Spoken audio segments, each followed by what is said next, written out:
Greetings, fellow Zimbabweans. I'm yours truly, Comrade Chivero. Our nation is fast reaching a climax. I think you saw what happened in Parliament yesterday. What a charade. What a shame. Mnangagwa and Gananda have chosen to ignore all the warnings despite the many pending court cases against the bill. Jacob Mudenda, the Speaker of Parliament, was so determined to fast-track the bill to the second reading. His partner in crime, Ziyambi, without shame, made a presentation that was a mockery to the intelligence of both the MPs and the people of Zimbabwe. Mudenda was a useful tool in muzzling dissenting voices. But let me warn you, history is in the making. Make no mistake about that. Pakuzobverenyurwa Munhu apa. Pakuzobverenyurwa Munhu apa. This is Dambe now. Fellow Zimbabweans, the children of Zimbabwe have taken to court the president, Emerson Mnangagwa, the Speaker of Parliament, and all the 210 parliamentarians. The courts are still to determine the cases, but Gananda, with their desperation, went ahead and bulldozed the judiciary. It defeats legal logic that the same MPs are allowed to debate the bill when they also have pending court cases at the Constitutional Court. Muri Zimbabwe, this constitutional litigation against each of the MPs is the most consequential and staggering impediment to the progress of Cable 3.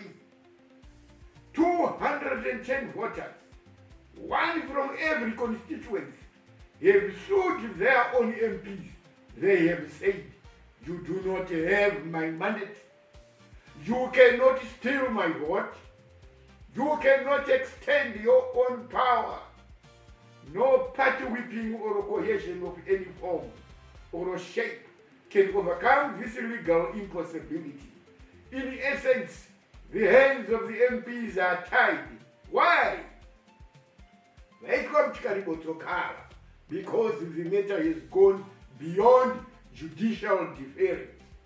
But as expected, the desperate Mudenda overrode every logical step to ensure that the bill is fast-tracked by Parliament, because the bill is never about the people. Allow me, fellow Zimbabweans. Comrade friends, vapenyu nevakafa, varere nyadzonya, varere chimoi, vari doroi, vari kwese tembwe, kuZambia, kwese nzvimbo dzevarwi dzavakafira. Tinzwei, mukai mumakuva menyu, nguva yakwana. Ngatitendei. Would like to thank retired generals and former senior civil servants, led by retired Air Marshal Henry Mchena, for a robust statement exposing the person behind the atrocious bill. The statement also warned the MPs and all accomplices who are working to ensure the success of this bill of serious consequences for betraying the people. Ananyati munozviona chete, munotozviona.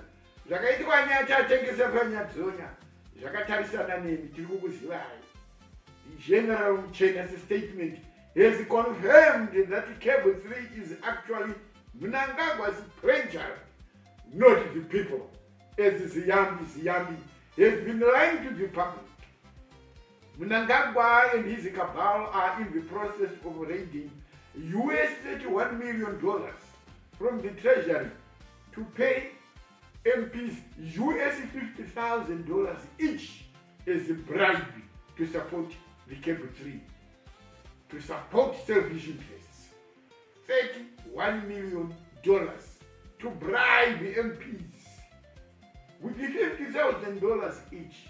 Hey, 31 million stolen from the people to buy silence, to buy betrayal, to buy the death of democracy.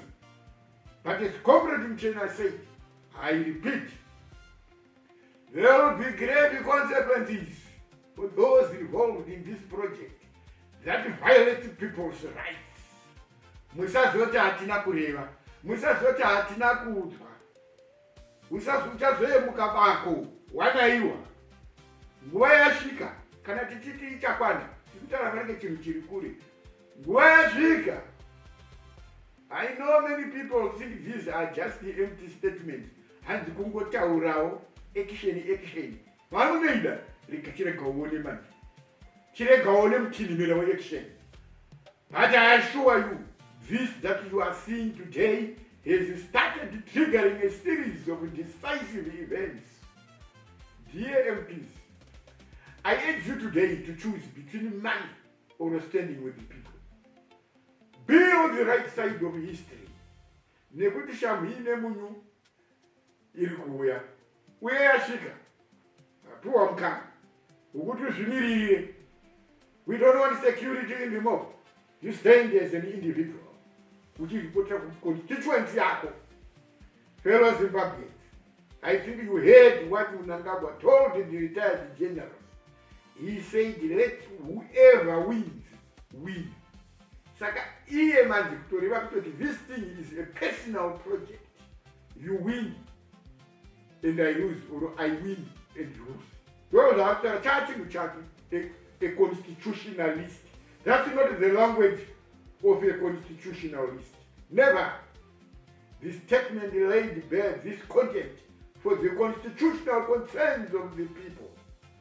I think now you can see the bill for what it really is. It's a political contest of power, a project by a cabal to keep and continue abusing power. This is not reform, but manipulation.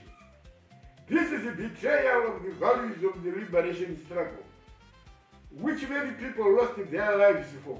And up to now, vazhinji vacho vasipatobvunzwa kana kumusha, havasati kana kutovigwa, even their souls have not been repatriated home. Asi muri kuita mahuku akadai, satanist. But what makes me happy is that this will not happen. You will not achieve your ultimate aim. Forget it. Tinokumisai. Tinokumisai. Kudakana kusada.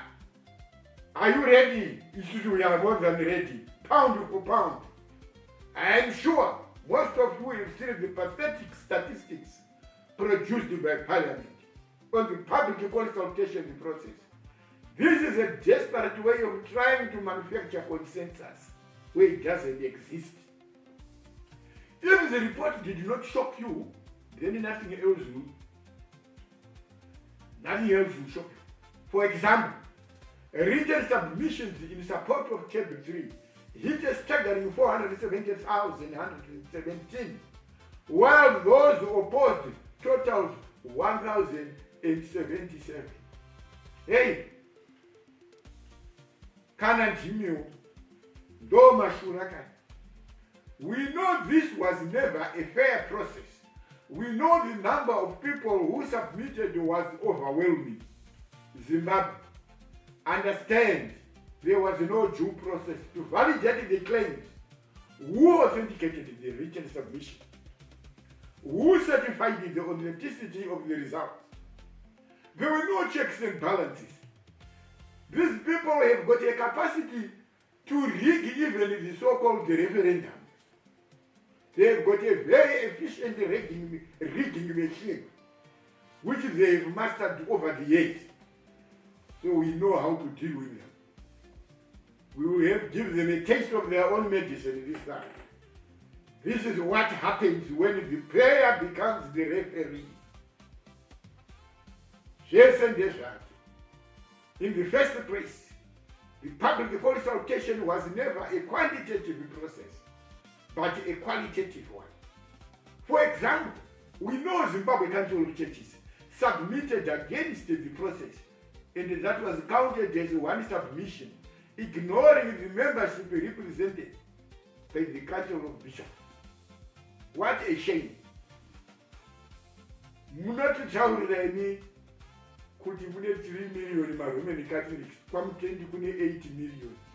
Saka muri kuda kutitaurira kuti mazioni ekwaMutendi they are half the population of Zimbabwe. Imakaita seka munyarereni.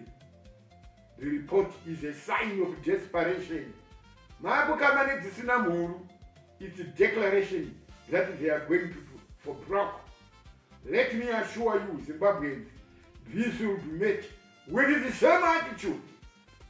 To every action, there is always an equal and opposite reaction, according to Isaac Newton. Jema Humbuke Taramba, a point every Zimbabwean should take is this observation by General Mchena, that Mnangagwa does not respect the Constitution. I think you already can speculate the consequences of a president violating the Constitution which he is supposed to uphold. The people's power will always win. We want to bestow the people with that power which has been usurped by a rogue regime. Takangozviona izvi, hapana chitsva. Mugabe aifunga kuti Zimbabwe ndiye kumba kwake, asi zvakapfuura. The people are the custodians of the Constitution. Fellow Zimbabweans, no one in his right mind can support Kebuziri because it seeks to keep the president and those same MPs in their seats for 2 extra years without an election. This takes away the voters' right to choose again the president and MPs in 2028. This erodes voter sovereignty. Kebuziri is the rubber stamping of selfish elite interest disguised as a popular party decision. It should be rejected. It will not succeed. Fellow Zimbabweans, we are not helpless. We are not voiceless. No amount of party whipping can rewrite the Constitution. No bribe can overturn the law. No propaganda can replace the mandate of the voters. Mnangagwa and Yokabao, you will not silence Zimbabweans. You will not replace elections with manipulation. This will not happen. Zimbabwe, stand firm. Zimbabwe, stay united. Zimbabwe, protect the Constitution. The time we were all waiting for is around the corner. We have arrived. Victory is certain. The will of the people will prevail. Musanyepere vana veZimbabwe. Musanyepere. Because zvino muri kusanozvionera mega pamhino sepodya. Kuti Constitutional Amendment Bill number 3 iyi ndemunhu iyi yakafungwa nemunhu akazviita kuti ini ndini Goliath wekukunda vanhu vese munozimbabwe kukunga. Ndokubva atsvaga zvinhu zvakasungata zvinofambisa nyaya yacho ananasi yambi nanamutenda. Izvo zvinhu zvakasungata zviri disposable zvinongoshandiswa zvozvoraswa. Hachizi chinhu chawo ichi. Ava ndive kupiwa mafufu ava. Iko zvino the truth vana veZimbabwe. Nyika yatorwa nezvigananda. Yatikati pachirungu a ruthless mafia bourgeoisie have overtaken the state and its own institutions. The president iko zvino ndiye atove proxy yanaTagwirei, kwete kuti vice versa. Ane vaanoshandisa asi Tagwirei makazvitwira paaudio yaTagwirei. That guy akatoronga kutoti ini ndinda kupinda mupower ende ndakuda vadiki. Zvese comrade vhura maziso. Watoraswa uchisina basa iyo. Handu uri kuzwana namarapira vari kutaura zvavanotaura kuti seniority yenyu yekuhondo nezvamakaita kuhondo haichaaplya. Mawa veterans are not united. This fragmentation yekuti kunonzi mawa veterans ari kuti hapachisina gurupu rinofanira kuclaima kuti riri kurepresenta mawa veterans. ZANU-PF League group yamahiya ime fragment. Ana Marashwa ime fragment. Matwera is another fragment. Muwe is another fragment. Saka which voice has got the influence now? You have been fragmented because of Mbukasungata. My politicians, akakupindai iko zvino hamuna chamuchaita. Uri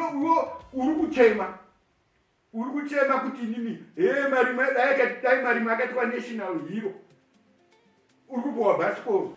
This is a desperate regime. Isingatongoziva kuti iko zvino zvitoitei. Vakuzama zvese zvakuitwa by force. Mutemo vanhu zvese zvazama kuitwa. A lot of lobbying has happened. Musadiki munoti vatakavatidzana navo vakazama nana Cyril Ramaphosa vana Boko Duma and some of the back channels dziri silent. Zviri kuitwa kuti iwe ngwena ona nyaya iyi haitei. Chirubva akazvizama kuZambia tikazviramba. Usati wonzire namo nematambudziko murijini medu. There's a lot of lobbying yekuti murume uyo aone but anongokudza musoro zvisina kana nedirection. Can't you see my advisors acho anatungwarara? What are you advising? His close family. What are you advising? Mudhara anofira musango sana mubhuti wakavigwa kuMorocco havana kudzokera kuDRC nanhasi. Anofira musango sezvakatiwa Idi Amini ari kuSaudi Arabia haana kudzoka kuUganda. Mugabata tozoita nani nekuti akavigwa kumusha kwake.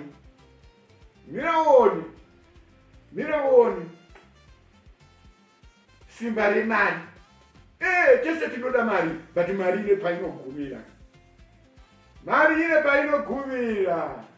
Mari haitori haireplace ropa revana vakafira nyika ino vane mapfupa ari mumasango mukati nekunze kwenyika. Havareplacewe nemari.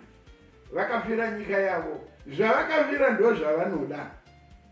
Kuti zviitirwe hama dzavo vapenyu. Vane hamaka.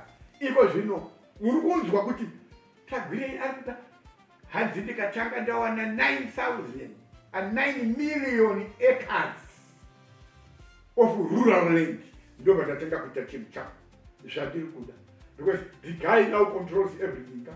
Mining, transportation, energy, agriculture. All these sectors. This is a new brand of Zigananda, extreme capitalism. Yatakuona ichitwa nana Tagwirei nevanhu vake. And havazi vanhu vari kuita mabourgeoisie okuproducer anything. Ndekutora chete. Ndekutora hostile acquisition of assets. Those are nevanhu ava build a team. Havana even a project yavana showa kumatrade fair. Kana Chivero ari project ipi anoshowa kutrade kutrade union kutrade fair. Kubi chanoshowa kutrade fair idumbu rake chete. Only that. Haana chimwe chanoshowa. Apa muti is a businessman. A businessman produces products and services. And those 9 million acres targeted by Tagwirei. Vana veZimbabwe hati yekula kunyepelana. Haana kungotargeta 9 million acres nje. Iyendi yakatosurveyiwa geological service dzavanoziva kuti ndo mune minerals enyika. Ndiyo land yati haada kuti agotargeta agotora iyoyo. So that zvese zviri mukati momumani zvoita zvake. Hakuna munhu anenge aine mari ane mari dziTagwirei chete because the financial services sector yacho mabhengi akaiswa muchikariboto naTagwirei. Saka he is everything. He is Zimbabwe. And the comrade uripo uri kubuda uchichema kuti ndakarwira nyika ino. Takazodai takatambudzika. Chawakarwira chichitorwa naTagwirei. Iwe uripo uchiuchira. Murume mukuru nemukadzi mukuru muchiita queue kunge ishwa kupuwa $200 naTagwirei. Shame on you. You are not revolutionaries. You are not revolutionaries. You are not. Iko zvino. Kana mukatarira. Vanhu mukuti takarero. Atiperei. Takatanga chinhu ichi tichizaza tiri kuita. Bomushoro Geza akakutaurirai kuti hatisi kumira. Ende tiri kutaura kuti the spirit of the Geza revolution. Hatina watinombonyara kutaurira chokwadi. We are giving you the signal. Very few. Nekuti imi maratidza kuti muri kuda majerera. And you think kuti hapana zvatinoitwa. Right. Now we are now coming for you. pound for pound. We are coming. Tochida kuona kuti murume ndeupi, murume chaichaiye ndeupi. Nangagwa gadzirira kwako. Izvi kwedu tagadzirira. We are now coming for you. Head on. Mira iwona. Vana veZimbabwe chimirira isignal. Chisiyai kwatiri. Chisiyai kwatiri. Mwenepa. Mchataurwa nakakuroyai. Maakumani. Tatopedza so.